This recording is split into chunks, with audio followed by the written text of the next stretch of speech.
უნდა განვიხილოთ თუ არა ტრამპის რიტორიკული თავდასხმები ზელენსკიზე, რაც ვნახეთ ბოლოს ამერიკის საგარეო პოლიტიკის ფუნდამენტურ ცვლილებად. თუ არ უნდა განვიხილოთ? საღამშვიდობის მივესალმებით თქვენს მაყურებელს. ამ ეტაპისთვის ყველა დაკვირვების რეჟიმში ვიმყოფებით. პროგნოზები ნამდვილად მომენტური საქმეა ახლა. რთული გასაკეთებელიც არის, იმიტომ რომ ამ ეტაპზე ყველა შეფასება გარკვეულწილად სპეკულაციურია, იმიტომ რომ ჩვენ ახლა მხოლოდ განცხადებებს ვაკვირდებით, ჩვენ არ ვიცით ეს რა კონკრეტულ ქმედებებში გადაითარგმნება, მაგრამ თქვათ რამდენიმე პოზიტიურ მიმართულებას ვეჭიდებით იმ თვალსაზრისით, რომ იგრძნობა განწყობა მათ შორის რესპუბლიკური პარტიის შიგნითაც, სადაც აშკარად ნელ-ნელა, მაგრამ გამოიხატება უკმაყოფილება იმ საკითხებთან შეცვლილი პოზიციების მიმართ, რომელიც წესით ორპარტიული თანხმედრის საკითხი იყო, ანუ ორპარტიული საკითხს წარმოადგენდა და ეს იყო ამერიკის შეერთებული შტატების საგარეო პოლიტიკა რეგიონთან მიმართებით, პირველ რიგში უკრაინასთან მიმართებით და ზოგადად შავი ზღვის რეგიონთან დაკავშირებით, მაგრამ ამ მიმდინარე ომთან დაკავშირებითაც ძალიან გამოკვეთილი იყო ვაშინგტონის პოზიცია, რომ აქ ყველა თანხმდებოდა იმაზე, ვინ არის აგრესორი და ვინ არის მსხვერპლი, ყველა თანხმდებოდა იმაზე, რომ აქ სამიზნე არ არის, ვინ არის დიქტატორი და ვინ არ არის დიქტატორი, ყველა თანხმდებოდა იმაზე, რომ აქ სამიზნე არ არის უკრაინა, არამედ ობიექტური სამიზნე არის და შემდგომი სამიზნე არის ევროპა. დასავლეთი, როგორცაც ჩვენ კოლექტიური დასავლეთის სახით ვიცნობთ და დასავლური საერთაშორისო წესრიგი, დასავლური დემოკრატიული მართლწესრიგი, რომელსაც პუტინი დაუპირისპირდა, თქვათ, ცივი ომის შემდგომ აღიარებული წესების საპირისპიროდ, პირველად ამ ფორმით, როდესაც ითქვა, რომ თქვათ, ჩამოყალიბებულად ითქვა, შესაძლებელი ყოფილიყო, რომ უფრო ადრეც მომხდარიყო, მაგალითად 2007 წელს, როდესაც პუტინმა პირველად გააჟღერა თავის პოლიტიკა, 2008 წელს, როდესაც მან პირველად სისრულეში მოიყვანა მისი ახლებური სტრატეგია, შემდგომ 2014 წელს, მაგრამ ბევრი ეტაპი იყო, როდესაც ევროპას და ამერიკის შეერთებულ შტატებს ერთიანი პოზიცია შეიძლება თქონოდათ, მაგრამ არ ჰქონდათ. 2022 წელი განსხვავებული იმით იყო, რომ ერთიანი პოზიცია ჩამოყალიბდა სინამდვილეში, რა მოტივაცია ამოძრავებს ვლადიმერ პუტინს, რა პოლიტიკას აწარმოებს მოსკოვი და როგორ უნდა შეხვდეს მას დასავლეთთან, როგორ უნდა უპასუხოს დასავლეთმა და დასავლეთმა უპასუხა ისე, როგორც ერთადერთი სწორი გზა იქნებოდა. შეიძლება დააკლო მაგრამ ერთადერთი სწორი გზა რაც იყო, ის გააჟღერა ვაშინგტონმაც და მას შემდეგ რაც 3 წელი სრულდება რუსეთის ფართომასშტაბიანი შეჭრიდან უკრაინაში, ამერიკის შეერთებულ შტატებს ძალიან დიდი ინვესტიცია აქვს განხორციელებული, ჩადებული იმაში, ამერიკის გადასახადების გადამხდელს, იმაში, რომ ეს ომი ვერ პროგრესირდეს, რომ უკრაინას შესაძლებლობა მისცემოდა იმ ეტაპამდე მოეყვანა პროცესები, სადამდეც მოიყვანა, რომ შეენარჩუნებინა მინიმუმ ის მოცემულობა, რომელიც დღეს სტატუს-კვოს სახით არის და ამის გადახედვა ცხადია, რომ ასევე როგორც ჩანს, უმეტესობა თანხმდება, რომ არ არის ამერიკის შეერთებული შტატების სტრატეგიულ ინტერესში. ამის გადახედვა არა მხოლოდ, ვთქვათ, მემკვიდრეობაზე უარის თქმის, არამედ სამომავლო პერსპექტივაშიც იქნებოდა არასწორი. ვთქვათ, მეტნაკლებად შერეულია პოზიციები იმის თაობაზე, რამდენად მისი პოლიტიკა ევროპასთან მიმართებით სამართლიანია თუ სამართლო თუ სწორია თუ არასწორი და ნაწილობრივ ალბათ სწორიც არის, იმიტომ რომ ევროპა მართლაც მოდუნებული იყო ბევრი წლის განმავლობაში და იყო რაღაცნაირად დამოკიდებული თუ მეტწილად ვაშინგტონის იმედად და ეს შეიძლება კარგი გამოსაფხიზლებელი ეტაპიც იყოს ევროპისთვის ამ შემთხვევაში და ევროპელი პოლიტიკოსებისთვის, რომლებსაც ახლა მოუწევთ, რომ მეტი ლიდერშიპი აიღონ ხელში, მაგრამ უკრაინასთან მიმართებით აშკარაა, რომ ტრამპის ეს პოზიციები დიდხანს ვერ შენარჩუნდება, ის არა მხოლოდ ევროპელი ლიდერების მხრიდან, არამედ შიგნითაც ახლა სულ უფრო მეტად ხდება თავდასხმის ობიექტი, ამიტომ გრძელი სიტყვა გამომივიდა, მაგრამ თავდაპირველ კითხვას რომ დავუბრუნდე, შესაძლოა, მაგრამ მე არ ველი რომ ეს იქნება ამერიკის შეერთებული შტატების ფუნდამენტური ცვლილება საგარეო პოლიტიკაში, რეგიონთან მიმართებაში და რუსეთის მიმართება. ყველაფერი დანარჩენი, რასაკვირველია, სპეკულაციურია ეს ახლა ტაქტიკა, რომ რუსეთი მოლაპარაკების მაგიდასთან უკეთ დაიყოლიოს თუ ეს მხოლოდ ორმხრივ ურთიერთობებს ეხება და მას სურს რომ ურთიერთობები აღდგინოს ჩინეთზე მისთვის თქვათ პარტნიორის წართმებით ასე ვთქვათ, თუ ზოგადად იმაზე რომ თქვათ ის ამ რეგიონიდან თვლის რომ თქვათ იმ მასშტაბით აღარ უნდა იყოს წარმოდგენილი და უნდა გავიგოს ეს იყო პირდაპირ ამბობენ სხვა შორის ბევრ ამასთან დაკავშირებით, რაზეც ტრამპიც, ჯეიდი ვენსიც და სხვაებიც პირდაპირ საუბრობდნენ, მაინც მოლოდინი არსებობდა, რომ შემდგომში უკვე როცა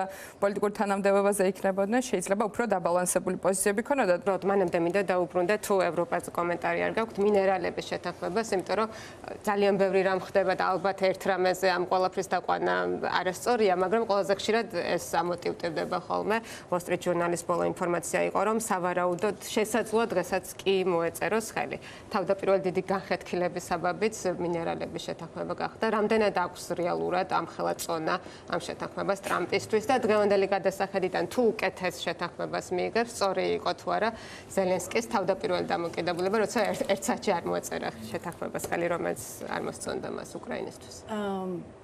ხო, ევროპასთან დაკავშირებით კომენტარი ის არის, რომ კი დიდწილად ასევე არსებით მნიშვნელობა ექნება ხვალ გერმანიაში ძალთა ბალანსი როგორ განაწილდება და გულისხმობ ძალთა ბალანსს, იმიტომ რომ მერცი რომ დიდი ალბათობით კანცლერი გახდება ეს ფაქტია, მაგრამ მნიშვნელოვანია, ხო, რა წილით შევლენ სხვა პატარა პარტიები, რომლებსაც ასევე გამოიკვეთა, რომ 5%-იანი ბარიერის გადალახვის პერსპექტივა აქვს და AfD-ს თუ არ ვცდები, ლამის 20%-მდე შანსები აქვს, ან მათი საკმაოდ ხო, ხო, ამიტომ საბოლოო ჯამში ხო, კოალიციური ლიდერიც ვინ იქნება, ესეც გასარკვევი იქნება, მაგრამ რაც მნიშვნელოვანია და რაც აქ ითქვა, არის ის, რომ ჯერ კიდევ ვიდრე ტრამპი ოფიციალურ პოზიციებს დაიკავებდა, მანამდე უკვე გერმანიის დაზვერვის უფროსის მოხსენება იყო საკმაოდ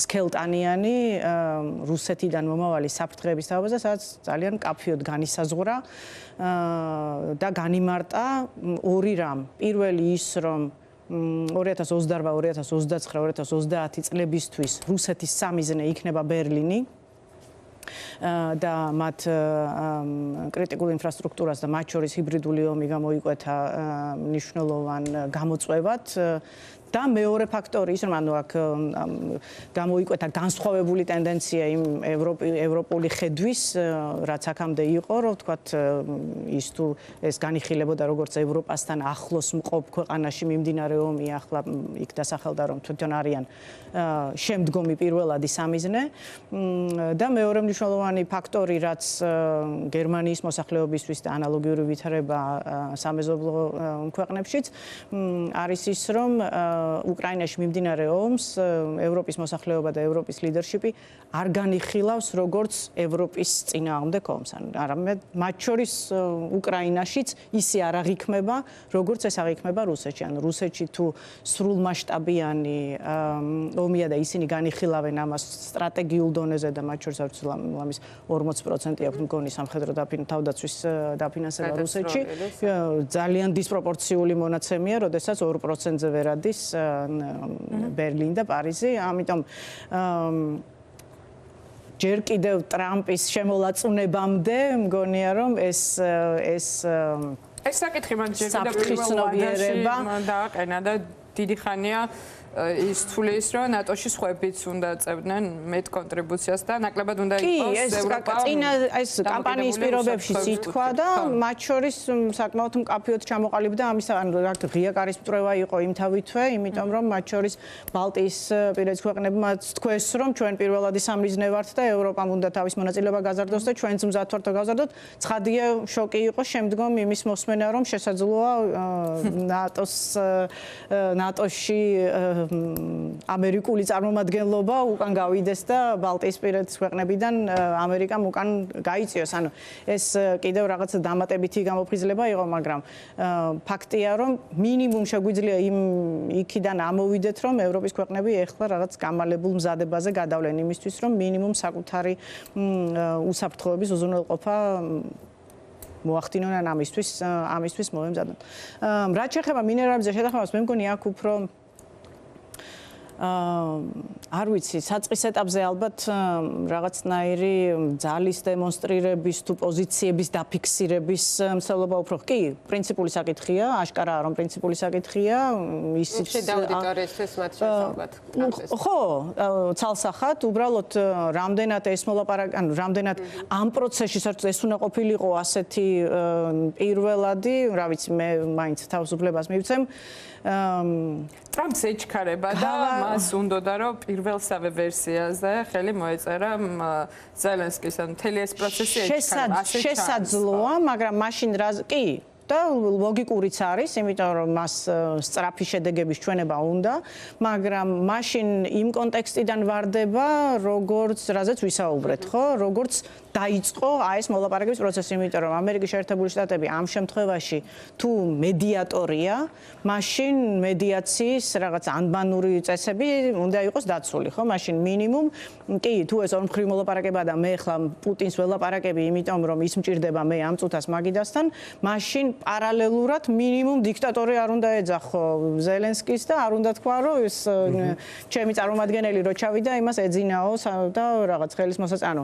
ეს ხო, ეს ხო მარტო უგუნურება ხო ვერ იქნება, ეს არის გამიზნული ცდელობა, მათ შორის რაღაც დიპლომატიური ფორმით, რომ დააკნინო პირველ ეტაპზე. მას შეუსუსტო პოზიციები, რომელსაც შემდგომ მერე მოლაპარაკების მაგიდასთან მოიწვევდა.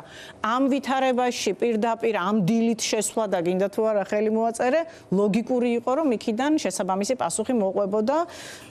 ახსნას კიდეც ხო, რომ შესაბამისი უსაფრთხოების გარანტიები არ მოყვებოდა. ცხადია. გასაგები იყო მათი პოზიცია. ამ ფონზე მით უმეტეს. 24 თებერვალს ანუ ხვალ არა და ზეგ ევროკავშირის საგარეო საქმეთა მინისტრები განიხილავენ საქართველოს საკითხს. პოლიტიკურ მდგომარეობაზე, სამოქალაქო საზოგადოებასა და მედიაზე იმშელებენ და ფაქტია რომ პროცესები სხვაგან ვითარდება დრამატული, მაგრამ ჩვენ მაინც გამადიდებელი ლუპის ქვეშ ვრჩებით ევროპული დედაქალაქებიდან და ის რასაც ივანიშვილი აქ აკეთებს ავტორიტარიზმის ამ ზვირთის სახით. როგორ უყურებთ ამ შეხვედრას კონკრეტულად მათ შორის და მთლიანად ამ დამოკიდებულებას ევროპელების მხრიდან რას უნდა ველოდოთ, არის თუ არა ახლა ეს სივრცე? ხო, მე მგონია რომ და ყველა ინდიკაცია ამას მიანიშნებს, რომ ევროპის დედაქალაქებში საქართველოსთან და დღეს ივანიშვილის რეჟიმთან მიმართებით პოზიციები არის უცვლელი და საკმაოდ მყარია. რაც მთავარია, ერთსულოვანი და სრულიად ჩამოყალიბებული, თუ არ ჩავთვლით, რა თქმა უნდა, ორბანს და სლოვაკეთს, მაგრამ პოზიციები საქართველოსთან მიმართებით არის ჩამოყალიბებული. ორ მხრივ, პირველი ის, რომ საქართველოს რჩება იმ საკვანძორგოვლად, სადაც ევროპის უსაფრთხოებისთვის შესაძლოა გამსაზღვრელი და არსებითი მნიშვნელობა ჰქონდეს, მით უმეტეს რუსეთ-უკრაინაში მიმდინარე ომის ფონზე, ეს ერთი. და მეორე ის, რომ ივანიშვილის რეჟიმის პირობებში ევროკავშირი თავის ინტერესებს განხორციელებას საქართველოში ვერ შეძლებს. იმის ილუზიაც არ არსებობს, რომ შესაძლოა რაღაც სტატუს კო ანტეში დაბრუნდნენ და იმ ფორმით გაგრძელდეს ურთიერთობა, რა ფორმით რაც თქვათ რუსული კანონის შემოbrunება თუ ომის დაწყებამდე იყო. ანუ ამის ილუზიები არ არსებობს, მით უმეტეს რომ მათაც ამ რეჟიმთან კომუნიკაციის ის ფორმა აირჩიეს, საიდანაც ახლა უკან დასახევი გზა ძალიან რთულად მოსანახი იქნება.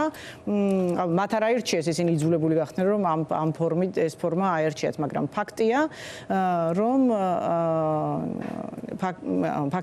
აქ ივანიშვილთან როგორც არ უნდა წარიმართოს ვითარებები ტრამპთან, როგორც არ უნდა კეთილგანწყობილი პოზიციები თუ ან არაპრიორიტეტული საკითხი შეიქმნას ივანიშვილი, თქვათ, ამერიკის ახალ ადმინისტრაციაში, ბრიუსელისთვის და ევროპის დედაქალაქებისთვის პრინციპულად აქ არაფერი იცვლება. ან ისინი საქართველოსთან ურთიერთობას ვერ გააგრძელებენ იმ ფორმით, რა ფორმითაც ეს შესაძლებელი იყო და მათი ინტერესი შეიძლება იყოს საქართველოში, თუ ივანიშვილის რეჟიმი რჩება თავის პოზიციებზე, მათ შორის იმ ფაქტორების გათვალისწინებით, იმ გეოგრაფიული თუ გეოპოლიტიკური ფაქტორების გათვალისწინებით, რომელზეც ჩვენ ვისაუბრეთ, იმიტომ რომ ევროპის ინტერესები რჩება წამყვანი რეგიონში ევროპის ინტერესები რჩება წამყვანი, ამავდროულად ზუსტად ის გარემოება არის ნიშანდობლივი, რომელიც საქართველოს უნიკალურ როლს ანიჭებს. მათ ახლა როგორც არ უნდა დაიწყონ სომხეთთან ურთიერთობების დალაგება თუ სომხეთის დაახლოების პროცესი, პუტინმა თუ საქართველოს გავლენა შეინარჩუნა, მაშინ ეს პროექტი წარმატებას ვერ იქონიებს ყოველ შემთხვევაში გონივრულ პერსპექტივაში. ამიტომ არველი ბოლო თვეებისგან რაიმე განსხვავებულ პოზიციებს ხვალ, იმიტომ რომ საქართველოში ფაქტობრივი მდგომარეობა არ შეცვლილა მას შემდეგ, რაც ეს მოთხოვნები დააყენა შიგნით პოლიტიკურმა და სამოქალაქო საზოგადოებამ და გარეთ ევროპელმა პოლიტიკოსებმა. ანუ პოზიციები რჩება იგივე და ეს რიტორიკის სიმკაცრე თუ რაღაც აღსრულების ეტაპებზე არ გადავა, მინიმუმ შენარჩუნდება ჩემი აზრით.